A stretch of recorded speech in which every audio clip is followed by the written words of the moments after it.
네, 여러분 안녕하세요. 전주대학교의 유정란이라고 합니다. 오늘은 백제의 무왕과 신라의 선화공주를 중심으로 한 서동요와 무왕설화에 대해서 이야기해 볼 예정입니다.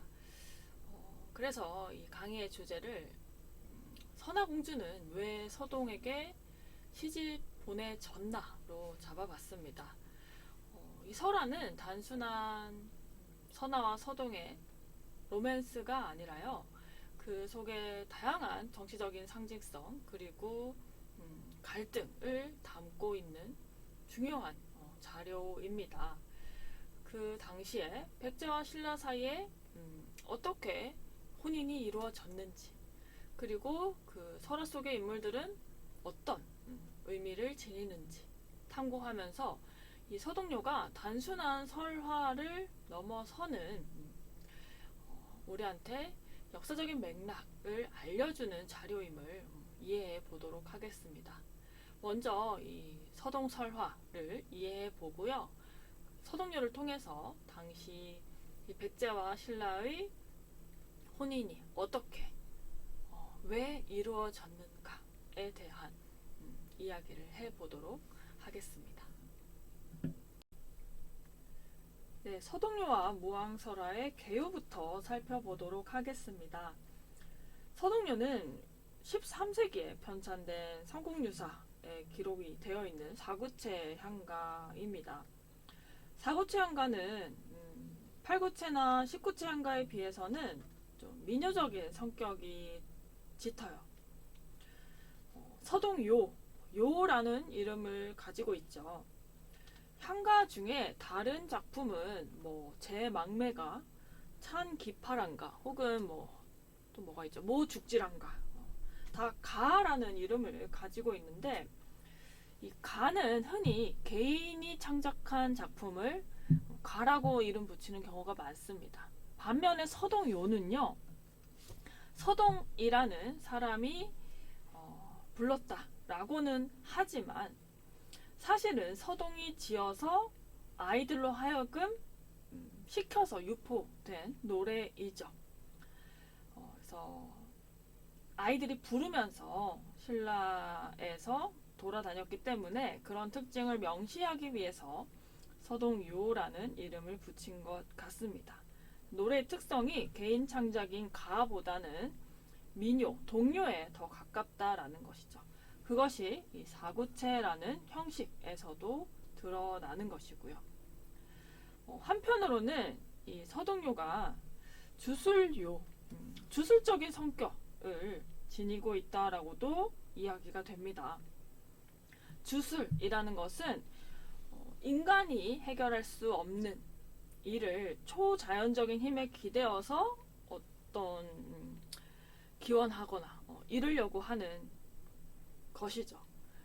그런 기원을 노래로 하면 주술요가 되는 것인데 서동은 분명히 원하는 바가 있었습니다.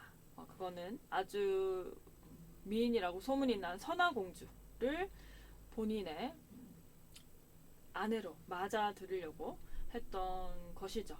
그런데 자기 힘으로는 그게 불가능했어요. 그렇다고 해서 서동이 막 신의 힘을 빌린 것은 아닙니다. 굉장히 머리가 똑똑했던 인물인 것 같은데 주술을 잘했던 거죠.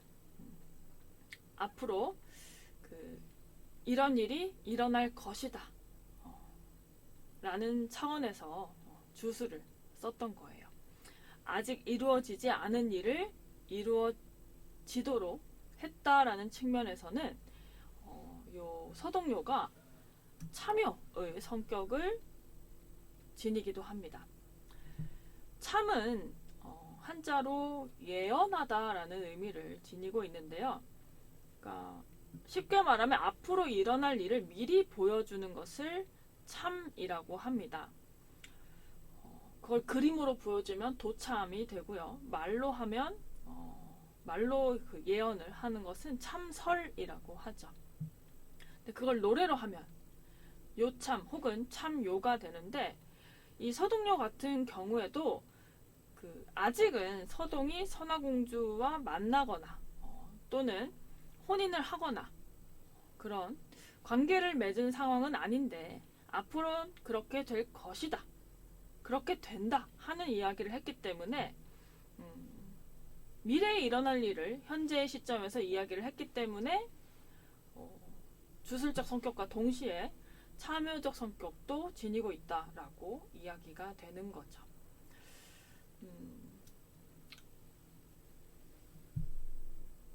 네, 배경설화는 크게 이 선화공주와 서동의 사랑 이야기가 중심이 되고 있습니다.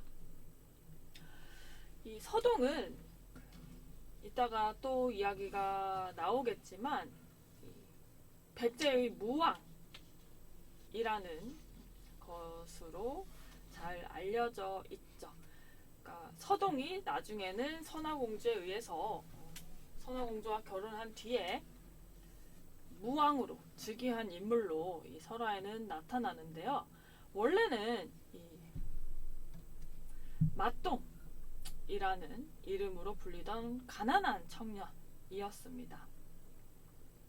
그런데 이 서동요라고 하는 노래를 신라에 가서 퍼뜨려가지고 선화공주와 결혼을 하게 되고 결국에는 큰 부까지 이루고 나중에 백제의 무왕이 된다라는 이야기로 구조화되어 있는 것이죠.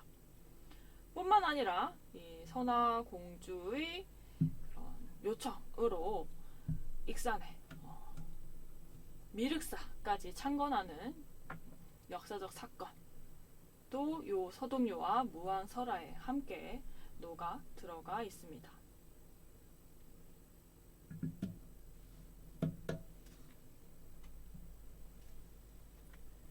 다음은 서동요의 창작 배경인데요. 이 기록에 따르면 서동요는 신라 진평왕 시기, 그러니까 약 6세기에 창작, 노래된 것으로 기록이 되어는 있지만 이 서동요가 수록된 문헌 자체는 이련 스님이 편찬한 삼국유사, 그러니까 13세기의 문헌입니다. 그만큼 시간적인 간극이 있어요. 당연히 그 후대의 그런 인식, 시각들이 이 서동 설화에 반영이 되어 있을 수밖에 없겠죠. 그래서 서동요의 창작 시기를 두고는 좀 여러 이견이 존재합니다. 또 이 삼국유사라는 문헌은 그 신라 중심의 시각이 많이 반영되어 있는 야사이죠. 신라에서 편찬, 그러니까 그 백제와 고구려의 이야기는 신라보다는 상대적으로 소홀히 다루고 있습니다. 다만 기록 자체는 이 서동요의 창작이 진평왕 시대에 이루어졌다, 이렇게 되어 있다라는 것이죠. 이 진평왕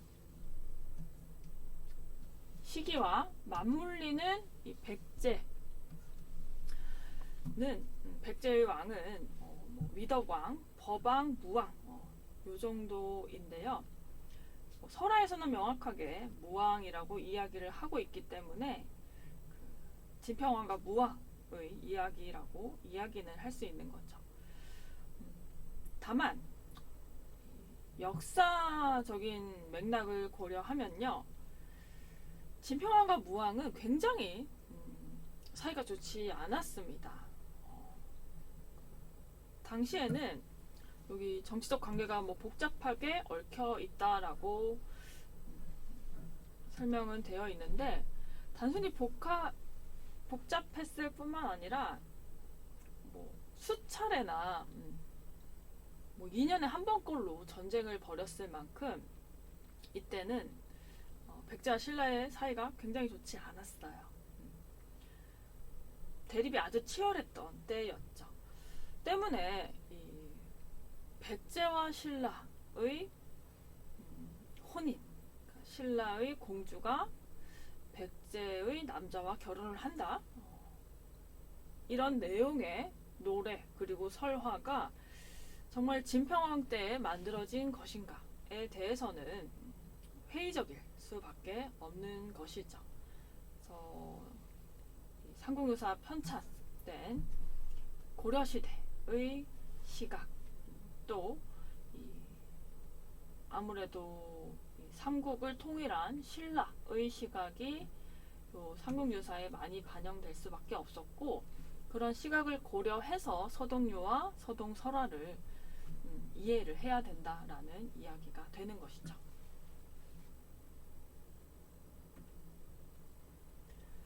네, 서동설화를 살펴보기 전에 크게 이 서동설화의 구조는 두 가지 주요 사건으로 이루어져 있다라는 이야기인데요.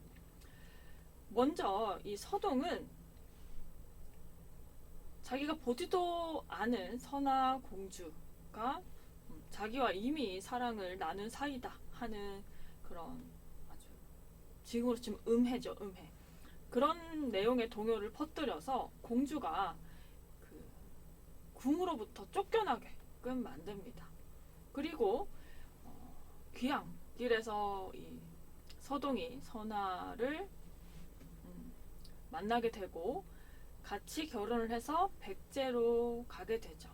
그 후에 이 서동이 무왕으로 즉위하는, 그러니까 어찌됐든 선화와 서동의 이 사랑 이야기, 로맨스가 중요한 첫 번째 사건이 되는 것이고요. 두 번째는 조금 다른 맥락의 사건인데, 이 혼인 후에 미륵사를 창건한다라는 내용입니다. 미륵사는 선화와 서동이 용화산 아래쪽을 지나가다가 여기서 미륵삼존을 만나게 돼요. 그래서 선화의 요청으로 서동이 그 땅에다가 미륵사를 만든다라는 것이죠. 그러니까 설화에 의하면 이 미륵사는 신라의 진평왕이 도와줘서 만든 것이다 하는 기록이 있는데, 이 서동 설화에는 좀 서로 동떨어진, 그러니까 한쪽에는 선화와 서동의 사랑 이야기가 있고, 그 뒤에 미륵사를 창건한다, 사찰을 건립한다 하는 좀 다른, 결이 다른 내용의 이야기가 덧붙어 있다라는 이야기가 되는 것이죠.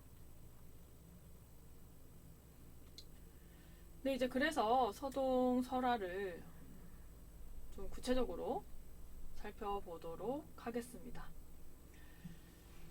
그 삼국유사 기입편에 수록되어 있다라고 말씀을 드렸었는데, 이 기입편은요, 삼국사기에, 그러니까 삼국사기는 전격 역사서이고 삼국유사는 삼국사기에 비해서는 어떤 좀 남겨진 이야기, 야사의 성격을 가지고 있죠. 삼국사기에 본기에 해당하는 그 내용들, 그러니까 왕과 혹은 신하 간의 권력관계, 왕과 왕 사이의 권력관계, 정치적인 이야기들이 이 기입편에 수록이 되어 있고요. 또 달을 잊자잖아요. 그래서 좀 기이한 이야기, 그러니까 좀 판타지 같은 이야기가 요 기입편에 또 수록이 되어 있습니다. 그래서 삼국사기에는 이 말도 안 되는 향가 같은 것들은 수록이 될 수 없었죠. 삼국유사니까 향가가 수록이 될 수 있었던 겁니다. 이 기입편에 서동, 설화가 수록이 되어 있다라는 것이었고요. 처음부터 살펴보도록 하겠습니다. 무왕조인데요. 제30대 무왕의 이름은 장이다. 그 모친이 과부가 되어 서울 남지변에 집을 짓고 살던 중, 그 연못에 용과 교통하여 장, 그러니까 그 서동을 낳고 아명을 마서자의 아이동이라 하였는데 그 도량이 커서 헤아리기가 어려웠다라고 되어 있습니다. 여기서 좀 눈여겨볼 부분이 우선 어머니가 과부로 설정이 되어 있다라는 점이고요. 또 아버지는 용인데요. 뭔가 용이라고 하면 엄청 큰 바닷가에서 나타나는 용.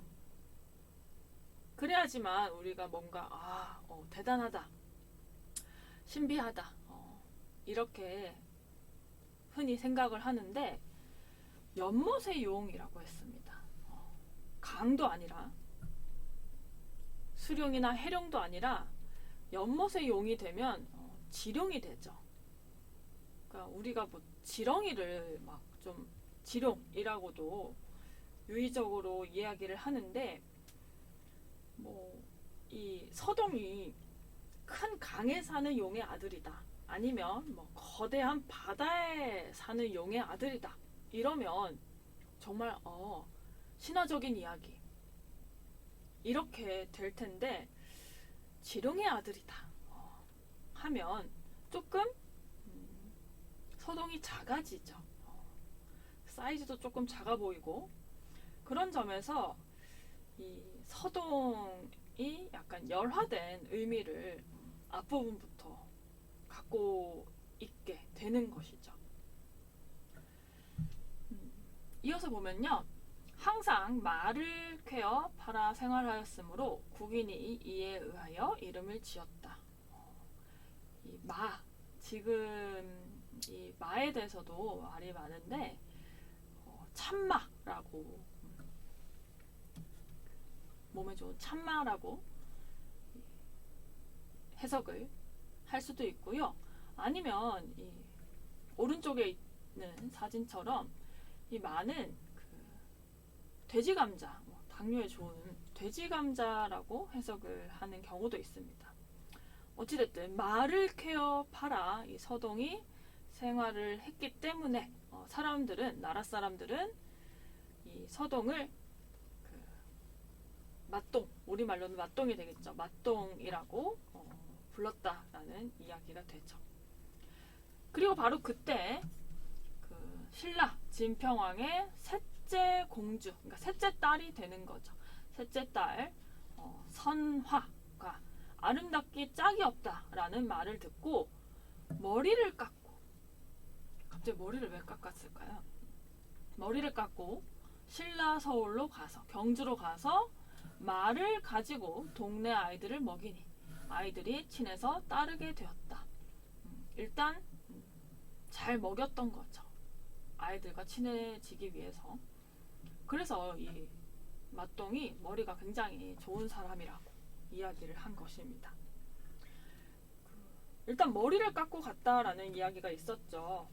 이 머리를 깎고 갔다라는 것은 뭔가 결심을 하기 위해서 머리를 깎고 갔다라기보다는 예전에는 신라와 백제의 사이가 안 좋았다라고 했었죠. 이 당시에. 그래서 국경을 넘는 게 쉽지는 않았습니다. 하지만 스님들은 국경을 넘는 게 보다 쉬웠어요. 때문에 서동이 스님 행세를 하려고 이제 백제에서 신라로 오가는 게 쉽지는 않았으니까 스님의 행색을 하고 국적에 관계없이 넘나들기 위해서 머리를 깎고 갔다. 이렇게 이해를 할 수 있습니다. 그러니까 정치적으로는 전쟁을 계속 치르고 있었지만 종교적으로는 백제와 신라가 교류하고 또 소통을 하고 있었다라는 것을 여기서 알 수 있는 것이죠.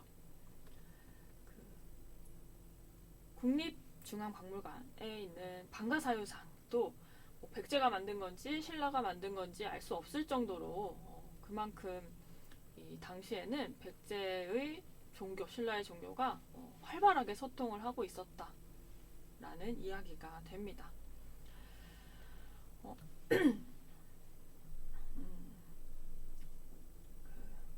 그리고 이 선화라는 이름 자체도요, 약간은 불교적인 성격을 갖고 있습니다. 그래서 나중에 이 미륵사라고 하는 절 짓는 절의 사찰 건립 이야기까지 흘러가게 되는 게 아닌가 생각이 됩니다. 이에 동요를 지어 여러 아이들을 깨워서 부르게 하였는데 그 노래에 하면서 서동요가 수록이 되어 있는 거죠. 근데 선화공주의 아름다움을 막 예찬하거나 찬양하거나 그런 노래가 아니었던 거죠. 그렇기 때문에 이 선화공주가 나중엔 그 궁궐에서 쫓겨나게 됐던 것입니다. 동요가 서울에 퍼져 대궐에까지 알려지니 백관이 여러 신하들이 임금에게 극히 간하여 공주를 먼 곳으로 귀양 보내게 하였는데 아무래도 어머니는 조금 마음이 안 좋았나 봐요. 떠나려 할 때 왕후가 순금 1두를 노잣돈으로 주었다라는 것이죠. 순금 1대를 노자로 주었다라고 적혀 있습니다. 그래서 서동은 이 공주가 귀양처로 갈 때 이미 기다리고 있었어요. 그래서 도중에 나와서 맞이하며 시위하고 가고자 하였다. 옆에서 보일하면서 보살피면서 가고자 하였다라는 것이죠. 공주로서는 이때까지만 하더라도 고마웠겠죠. 공주는 그가 어디서 온지는 모르나 우연히 믿고 기뻐하여 따라가며 잠통하였다라고 되어 있습니다.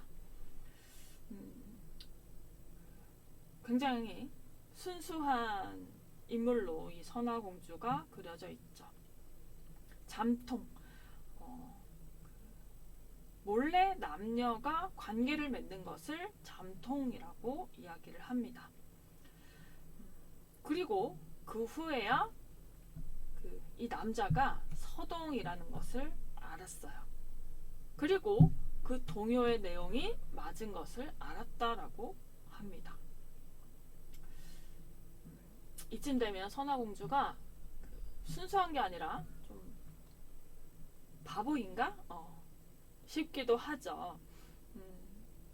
그만큼 이 선화가 궁궐 안에서만 지냈기 때문에 이 세상이 어떻게 돌아가는지 잘 모르고 또 순수했다라는 것을 보여주려고 하는 그런 서사적 장치라고 볼 수 있겠습니다. 또 선화라는 이름 자체가 불교적인 의미를 가지고 있다라고 했었죠. 이 불교가 강조하는 게 바로 참을성이죠. 그런 장치들이 담겨 있는 것입니다.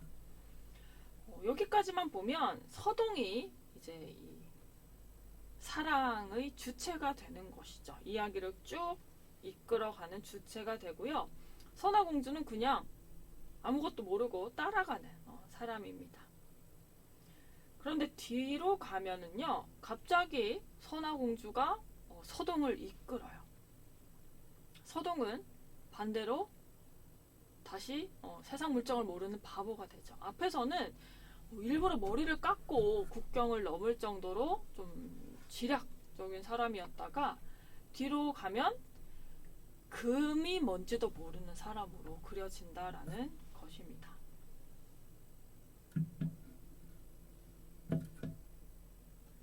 네, 이제 그래서 선화와 그 서동이 함께 백제로 가게 됩니다.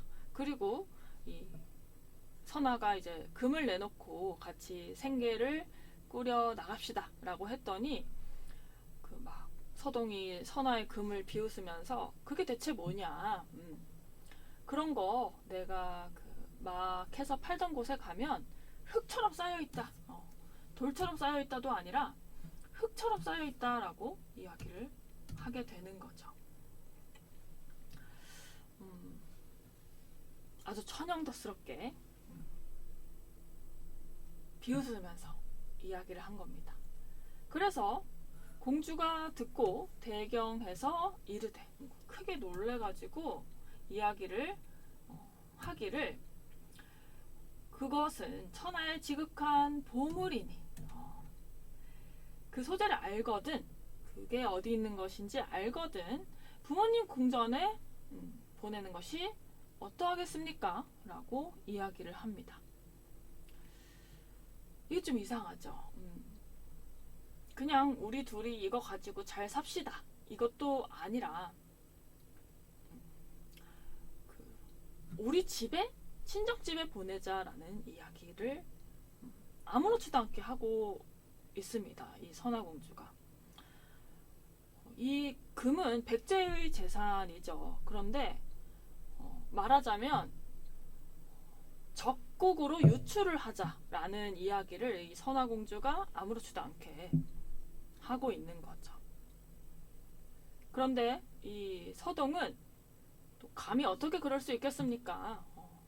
라고 하지 않고 좋습니다 라고 해요.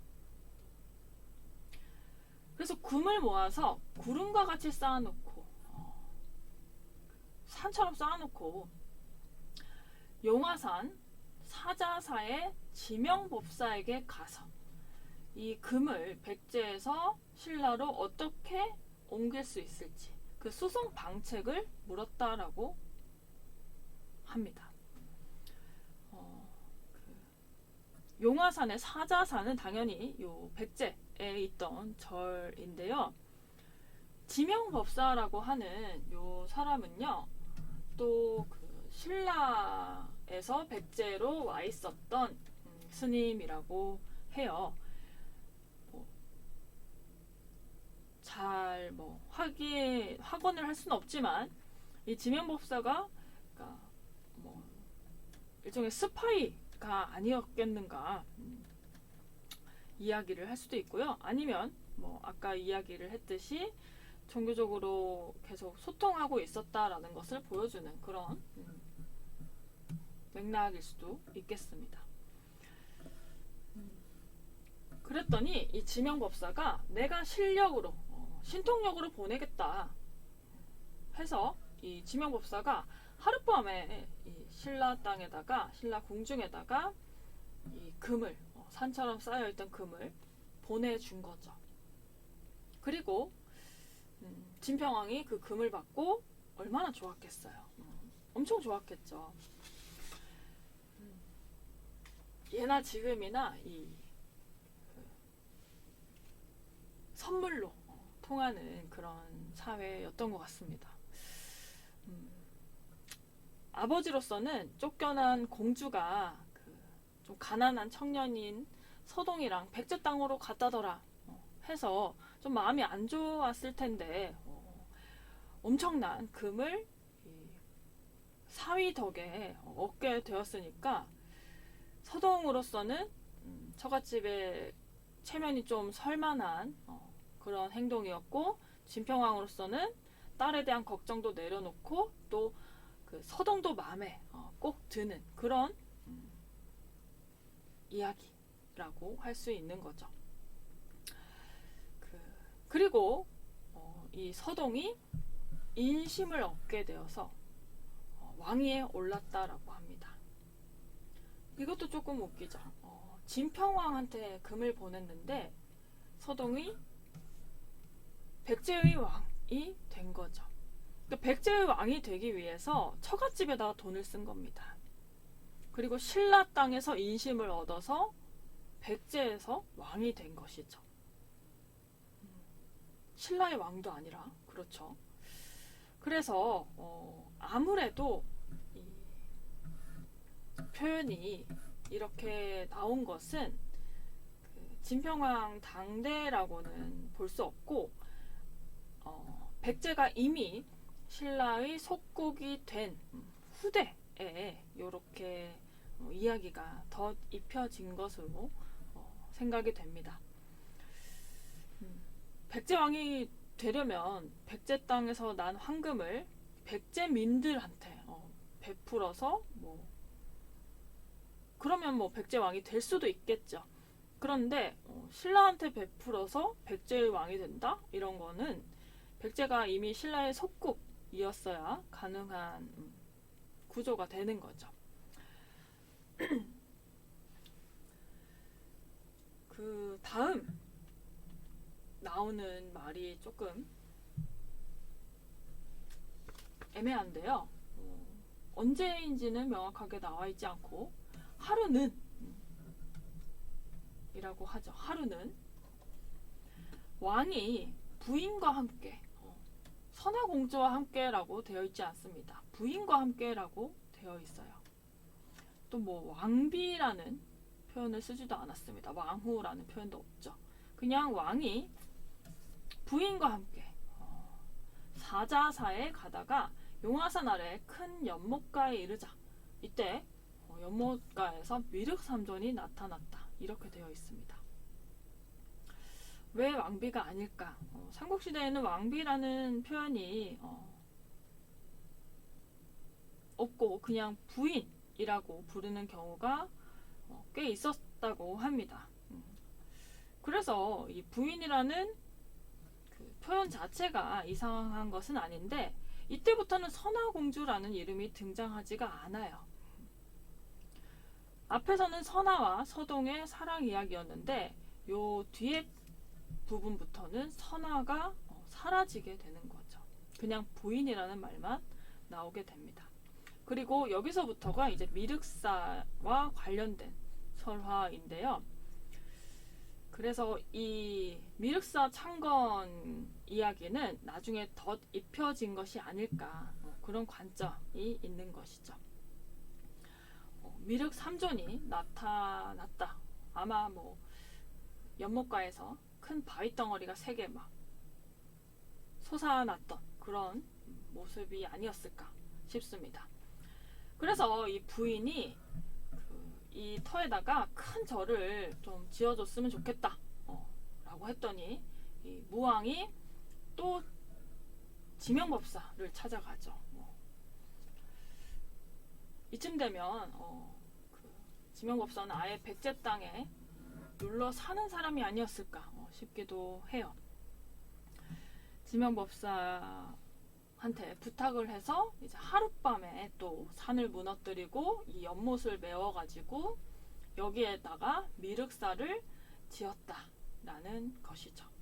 그리고 또 중요한 기록이 있는데 진평왕이 이 미륵사를 지을 때 백공을 보내서 도와주었다.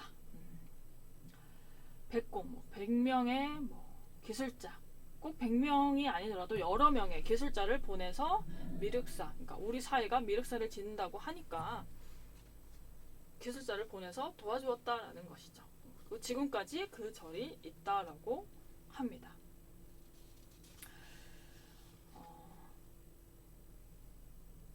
사료에 따르면요, 이 무왕과 진평왕의 사이가 굉장히 안 좋았습니다.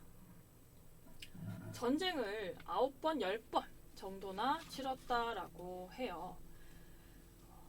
이 무왕은 힘쓸 무자를 쓰고 있는 만큼 백제에서 가장 많은 전쟁을 치른 싸움을 많이 한 그런 왕이었는데 이 무왕은 이 왕위에 오른 다음에 가장 먼저 했던 일이 신라를 공격하는 일이었다고 합니다. 그러니까 이 서동설화에 나오는 무왕의 모습과 진짜 사료에 나오는 무왕의 모습은 전혀 맞지 않는 것이죠. 삼국 사기만 보더라도요, 이 백제가 신라를 공격한 게 대략 10번 정도가 된다라고 해요. 한 20년 동안 10번 정도 공격을 했으니까 2년에 한 번꼴로 쳐들어갔던 거죠.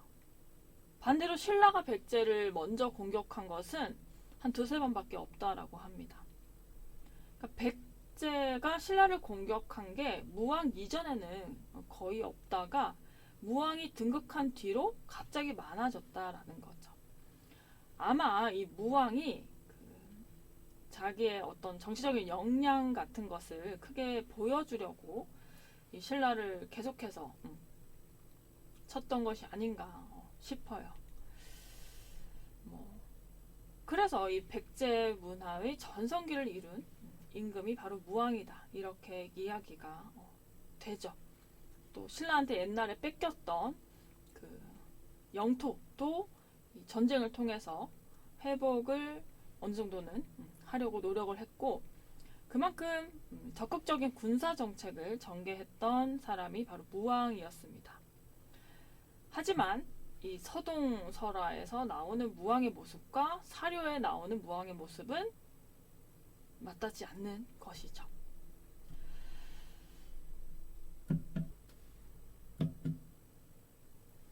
그래서 진평왕이 이렇게 사람을 보내가지고 백공을 보내서 미륵사 만드는 것을 도와주었다. 말이 안 됩니다. 10번이나 침입한 임금한테 이건 말이 안 되는 것이죠. 전쟁을 좀 많이 했다라는 점을 고려해도 이 삼국유사에 수록된 무왕과 진평왕의 이 관계는 믿기 어려운 이야기가 되는 것이죠. 때문에 이 백제가 신라에 이미 녹아들었을 때, 병합되었을 때, 속국이 된 이후에야 이런 이야기가 만들어지는 게 가능했다.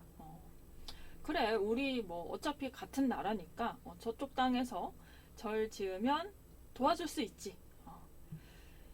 이런 맥락에서 이 서동설화가 가능한 이야기가 되는 것입니다. 실제로 이런 일이 있었다라는 것은 가능성이 굉장히 적다라고 할 수 있는 거죠. 네, 그래서 이제 서동설화의 기조를 이야기를 해보자면요. 굉장히 이 서동설화에는 이 동화적인 판타지 같은 평민 지향이 많이 묻어나 있습니다. 먼저 서동과 관련된 이야기. 미천한 신분의 사람이 결혼을 통해서 크게 성공한다라는 이런 부류의 이야기는 굉장히 많이 전 세계적으로 퍼져 있는 민담에 가까운 설화입니다. 그러니까 이름만 무왕이라고 되어 있지, 이 서동은 사실 실존했던 인물은 아닌 셈인데요. 뭐 바보 온달 같은 사람도 그렇고, 산사왕의 후비였다고 하는 사람도 그렇고, 다 이 평민이 결혼을 통해서 크게 성공한다라는 류의 부류의 민담이 반영된 설화인 거죠. 그런 이야기인 거죠. 뭐 꼭 우리 쪽뿐만 아니라 뭐 신데렐라든지 뭐 장화시는 고양이에도 이런 평민 지향이 많이 드러나 있고요. 선화공주 같은 인물형도 설화에 많이 등장하는데, 그게 바로 이 내복의 먹지 유형 설화입니다. 이 내복의 먹지 유형 설화는 전국적으로 발견이 되는, 전승이 되고 있는 것인데, 이 딸이 아버지 덕이 아니라 다 내 덕에 내 복에 먹고 산다 하는 거죠. 그리고 쫄딱망한 친정 한테 그 남편과 나중에 이제 같이 가서 친정을 도와주면서 이거 봐라, 아버지 덕이 아니라 내 덕에 먹고 사는 것이 아니냐 해서 내 복에 먹지 유형 설화인데요. 이게 상당히 전국적으로 많이 퍼져 있는 이야기입니다. 그래서 무왕도 그렇고 선화공주도 그렇고 전부 다 이 당시에 널리 알려져 있던 이야기를 약간은 변형을 해가지고 선화공주와 무왕이라는, 서동이라는 인물형을 만들어냈다. 이렇게 보는 게 좀 더 이치에 맞는 것이라고 생각을 하게 됩니다. 또 뒤에는 이 미륵사 창건이라고 하는 절 짓는 이야기이죠. 그래서 종합해서 이야기를 하자면 백제가 신라의 속국이 되었을 때, 병합이 되었을 때의 이야기가 될 수 있습니다.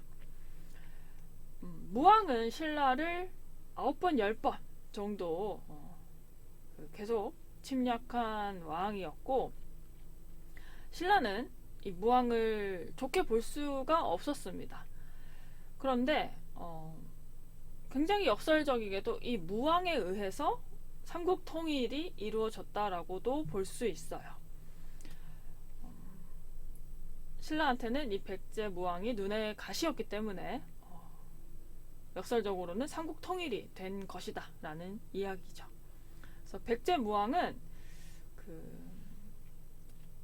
처음에는 황금도 못 알아볼 정도로 세상 물정을 모르는 무지한 인물이었지만 우리 신라 공주인 이 선아가 도와줘서 또 우리 왕인 진평왕이 도와줘서 백제의 왕이 되었다 라는 것은 어디까지나 신라 사람들, 후대 신라 사람들이 백제 무왕에 대한 그런 좀 각색된 인식이라고 이야기를 할 수 있는 거죠. 또 서동설화의 역사적 맥락인데요. 이 서동이 과연 무왕인가? 서동은 실존하지 않은 인물이라고 볼 수 있죠. 네, 무왕, 기록에는 무왕이라고 하지만 신라의 진평왕이 기록에 등장을 하니까 단정할 수는 없지만 진평왕하고 같은 시대인 무왕이라고 추정을 할 수 있겠고요.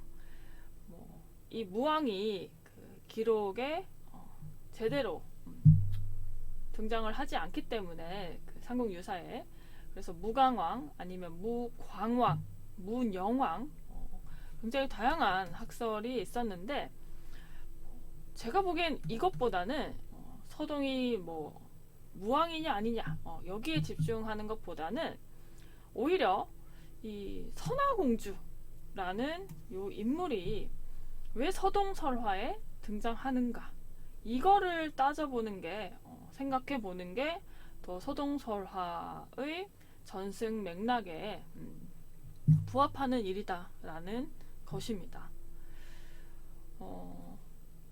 역사적으로 확인이 되는 것 중에 사실은요, 왕의 부인이 주도해서 요청을 해서 미륵사를 창건했다. 그것만 역사적인 사료를 통해서 확인이 됩니다. 그 앞에 선아가 궁에서 쫓겨났다. 서동이라는 인물이 무왕이 되었다. 이거는 다 역사적으로는 허구가 되는 거죠. 미륵사에 석탑을 복원을 하다가 기록을 하나 발견을 했는데 그 기록을 보면 무왕의 부인은 선아가 아니라 선아공주가 아니라 백제의 귀족이었다고 합니다.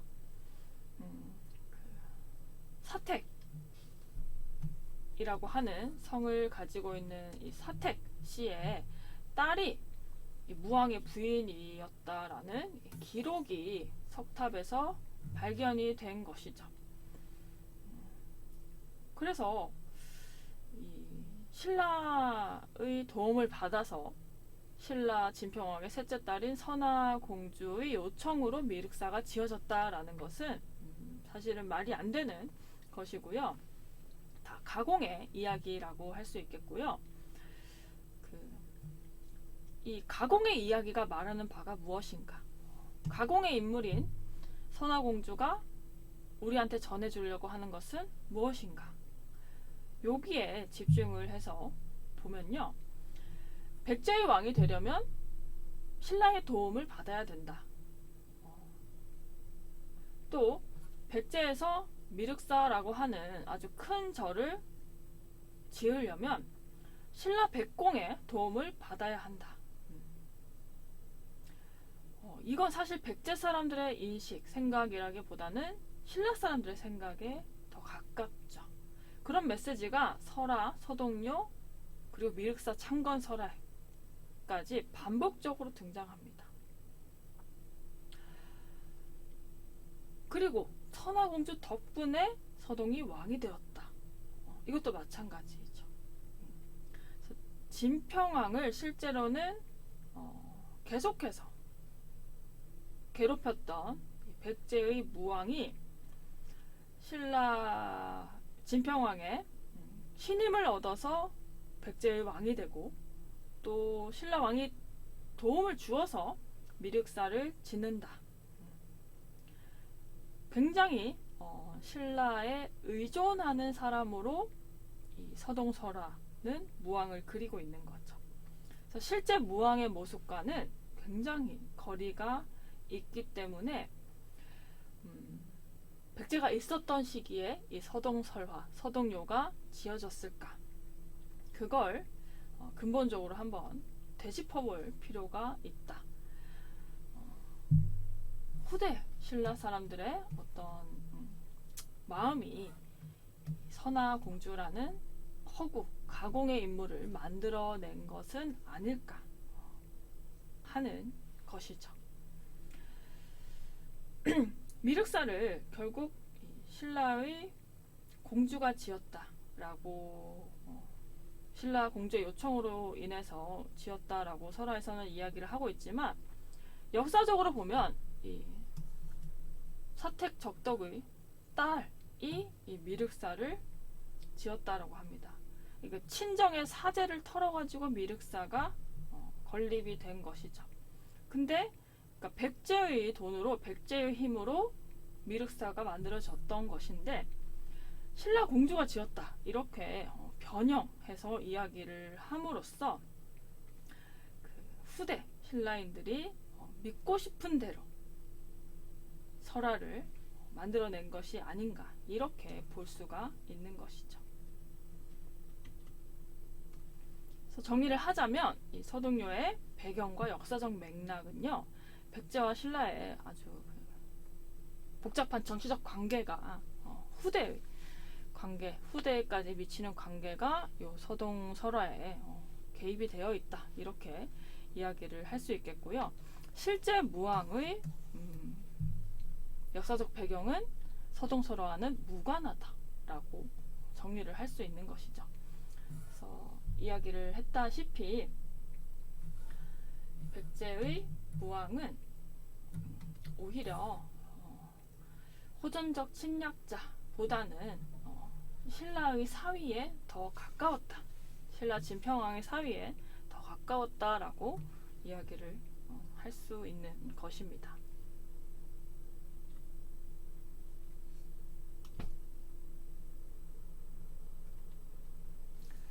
네, 이제 서동료의 내용인데요.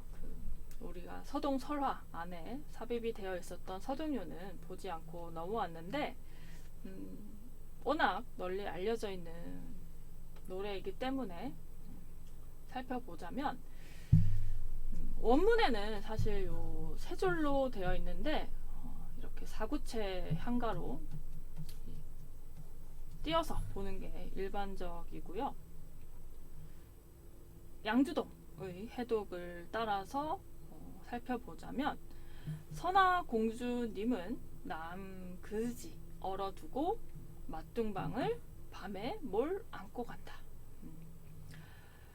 선화공주님은 남그지 할 때는 이 극히 몰래라는 뜻이죠. 그리고 얼어두고 얼다 굉장히 폭넓은 의미인데요. 남녀가 결혼한다. 제도상으로는 그런 뜻이 있고 아니면 남녀 간의 그런 교합까지도 다 얼다라고 표현을 합니다. 아니면 시집가다 이렇게 해석을 할 수도 있죠. 사실은 얼다보다는 교합하다라고 새기는 게 더 좋을 것 같고요. 그러니까 선화공주를 어떻게든 곤란하게 만들어서 서동으로서는 쫓겨나게 만들어야 했기 때문에 좀 험한 말을 썼겠죠. 그래서 선화공주님은 남 극히 몰래 이 서동과 얼어두고 교합을 해두고 맞둥방을 밤에 몰래 안고 간다. 극히도 남 몰래 넌지시라는 의미이고 요 사구에 있는 몰도 몰래라는 의미가 됩니다. 그래서 약간은 중복되는 감이 없지 않아 있기는 한데 서동과 선아가 정상적인 연애 그리고 혼인 절차를 거쳐서 얼어두었다라는 것은 아니라는 이야기가 되는 거죠. 그래서 신라 시대까지만 하더라도 특히나 이게 왕의 딸이었으니까 아주 큰 모함이었습니다. 그래서 이 진평왕이 결국은 선화공주를 궁에서 내칠 정도까지 결과가 나타나게 되었던 거죠. 그리고 이 서동요의 해석에는 여러 논란이 사실 존재하는데요.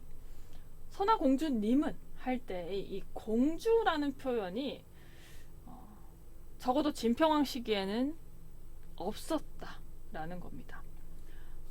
고려 시대, 그러니까 올려 잡아도 후삼국 시대이지 진평왕 시대에 이 공주라는 표현은 잘 나타나지 않는 것이죠. 그리고 요 서동방을 할 때, 맞둥방을 할 때 요 을이라는 목적격 조사인데요. 일반적으로 목적격 조사로 을을 쓸 때는 요 새 을자가 아니라 보통은 힐자를 씁니다. 그리고 리을 받침을 표기를 할 때는 시자를 써요.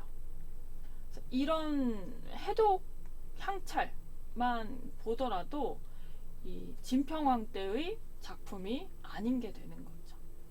다 이 후대의 표기라고 생각이 되고 있습니다. 사실 가장 논란이 되는 부분은 요 마지막 구에 이 부분 묘라는 글자, 원문에 따르면 묘가 되는데요.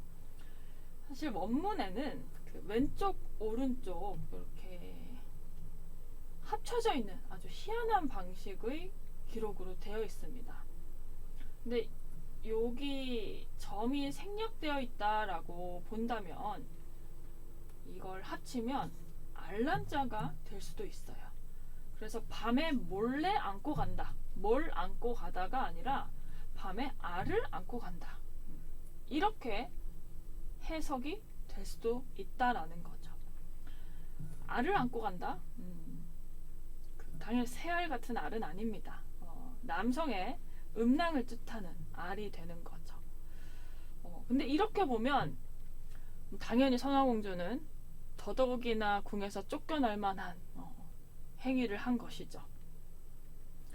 근데 선화공주를 모함하기 위해서 서동이 이렇게까지 표현을 했을까? 문학적으로는 이렇게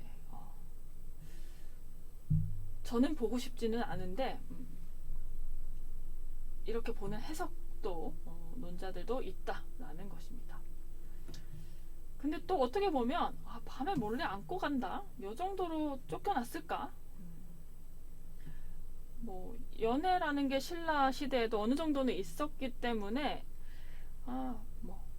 선화공주 밤에 몰래 안고 간대요. 이 정도로 공주가, 한 나라의 공주가 쫓겨났을까 싶은 것이죠.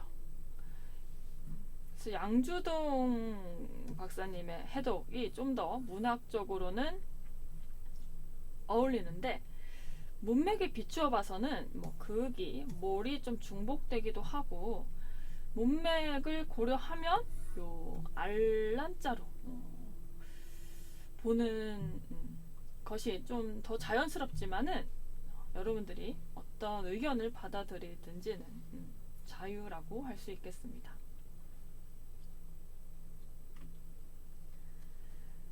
네, 정리하면은 이제 서동의 정체는 백제의 무왕으로 보는 게 기록상으로는 타당한데 다만 실제 있었던 이야기는 아니고 허구적인 이야기다라는 것이고요.